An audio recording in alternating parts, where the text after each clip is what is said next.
Toyota launched an all-new Yaris Cross in Indonesia, which is unrelated to the B SUV with the same name currently offered in Europe, Japan and Australia. The model adopts styling cues from the larger RAV4 and the Highlander, offering the option between petrol and hybrid powertrains. The Yaris Cross is based on the brand's DNGA platform that underpins several models in the ASEAN countries. In terms of dimensions, it measures 4,310 mm in length, 1,770 mm in width, and 1,615 mm in height. It gets a long 2,620 mm wheelbase. The Toyota Yaris Cross takes heavy inspiration from the Highlander SUV, especially towards the front end. It has a similar front fascia but looks more aggressive thanks to the sculpted bits like the housing for the fog lamps and front skid plates. The headlights look sharp and the trapezium-shaped grille has an upright stance to it. The upright stance is also seen in the roofline, which only tapers down ever so slightly towards the end for that sportier look.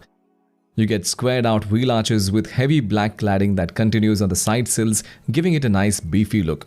The rear end seems to be inspired from the Corolla Cross that sits above in its lineup. The horizontal tail lights are quite similar, but definitely look sharper in the Yaris Cross. Inside, the crossover gets an asymmetrical and driver-focused cockpit. Right in the center of the dashboard, you have a tall 10.1-inch infotainment touchscreen with Apple CarPlay and Android Auto and a 7-inch digital instrument cluster.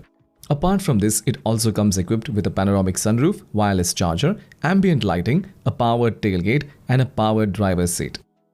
In terms of safety, the Yaris Cross comes equipped with 6 airbags, ABS and EBD, electronic parking brakes, and an emergency stop signal.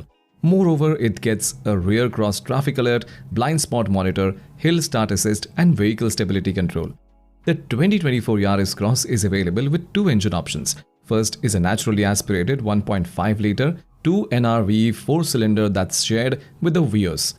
It makes 106 PS with 138 Nm of torque and can be coupled to a CVT or 5-speed manual transmission. The other powertrain is the hybrid version and gets a 1.5-litre 2NVEX. The engine alone makes a humble 91 PS with 121 Nm of torque, with the electric motor provides an extra 80 PS with 141 Nm. It is then connected to a CVT and is assisted by a lithium-ion battery pack placed under the seat.